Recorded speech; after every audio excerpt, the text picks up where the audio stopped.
Hi, I'm Peter Alsop with this week's episode of Songs to Chew.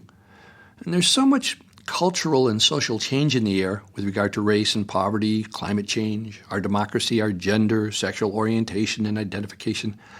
I thought we could chew on a song from my Ebenezer's Makeover album today. It's written by Ted Judd and Sandy Pliskin. I added a few melodic and lyric changes, added a few verses of my own. It addresses the cultural privilege that cisgendered, mostly straight folks have had for thousands of years. The form is based on a song written by Eliot Kenin back in 1982 called You Ain't Been Doing Nothin' If You Ain't Been Called a Red. It points out how folks who work to make all people's lives a bit more just and balanced and equal get labeled as Reds or Communists or Socialists by other people who are worried that these kinds of behaviors might threaten the existence of our less kind, less caring, conservative capitalistic system that's generally preferred by business and landowners and corporations. The wealthy use words as negative labels to identify and thwart the opponents of their capitalistic system that keeps the poor in poverty and the wealthy in power. The same process, using negative labels, pejorative words, happens with race and color, and it's gone on far too long. It's been used as a tactic in the arena of our human sexuality as dominant privileged people use pejorative words like gay, lesbian, or trans to negatively label us and separate us and frighten us. There are many, many other words that are used this way against those of us who seek meaningful change, words that we'll now hear as we listen to You Ain't Been Doing Nothin' If They Haven't Called You Gay.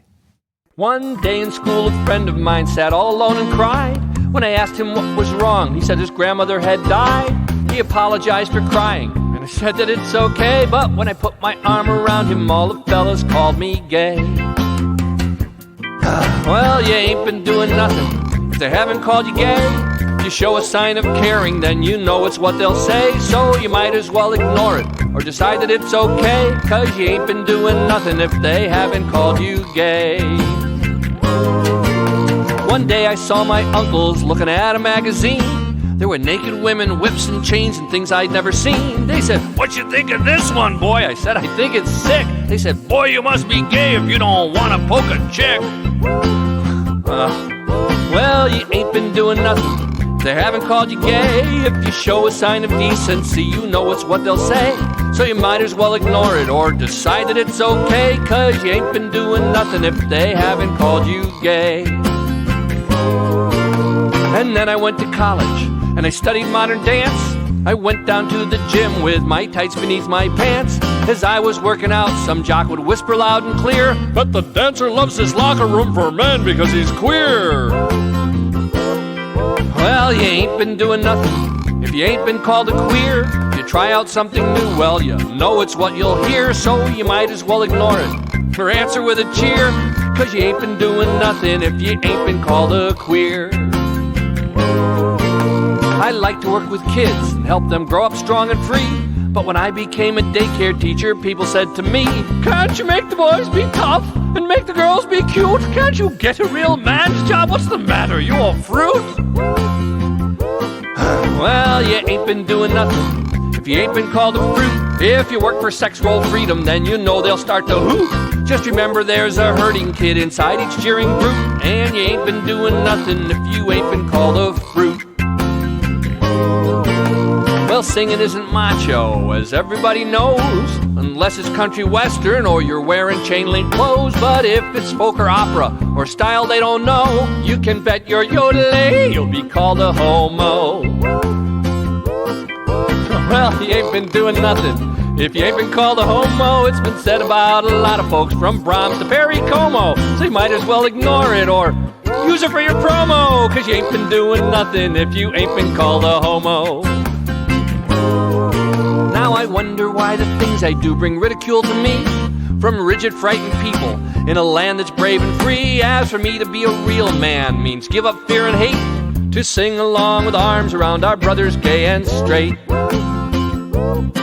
That you ain't been doing nothing if they haven't called you gay. If you work for gender justice, then you know it's what they'll say, so you might as well ignore it or decide that it's okay, 'cause you ain't been doing nothing if they haven't called you different, pansy, friendly, faggot, very weird and wimp, sissy, strange and sick, and when they say your wrist is limp, just give them a big smile And let 'em hear you say that you ain't been doing nothing if they haven't called you gay. So, how do we approach having a discussion about this song? Maybe a quick gallop through each verse would work.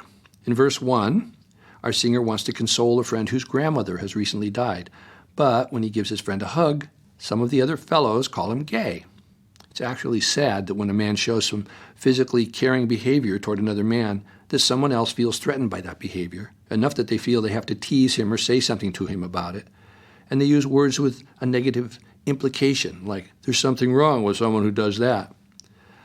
I've noticed that there seem to be more and more men nowadays who are able to show up for their male friends with hugs and embraces, many more than there used to be when I was growing up years and years ago.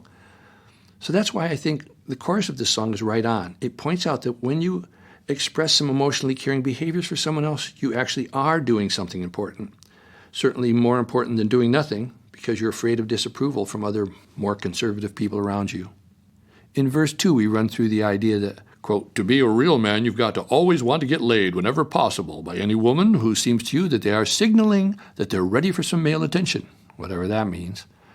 And if you don't want to join in ogling pornography with the guys, especially because you feel like it's not treating women decently by seeing them as sex objects, then you must be gay.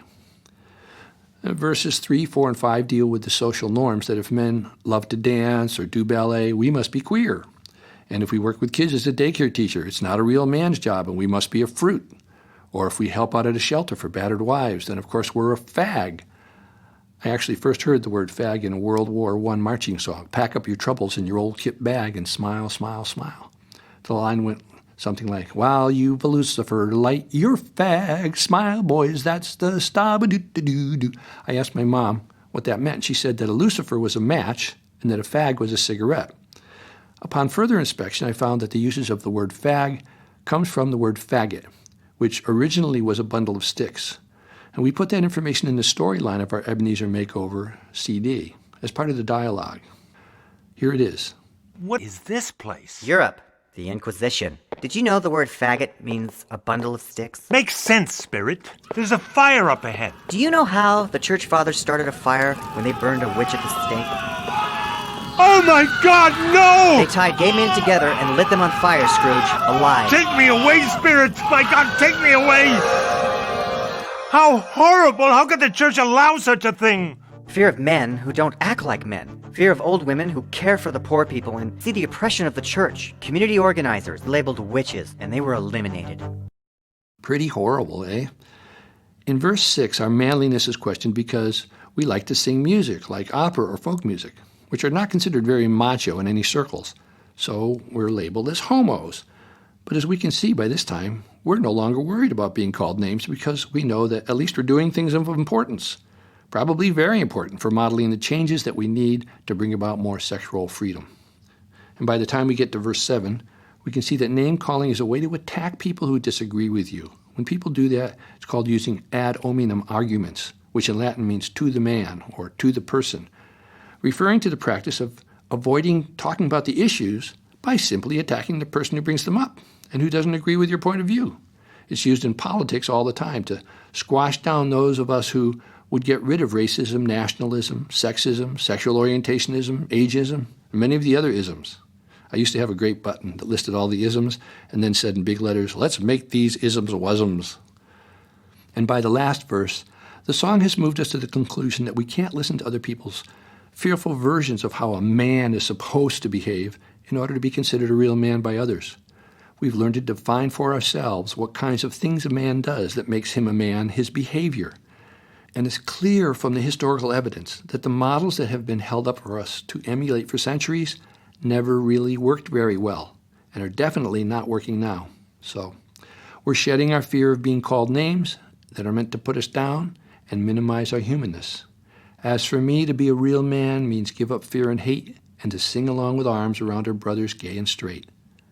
That's it for today. I'm Peter Alsop. Thanks for stopping by.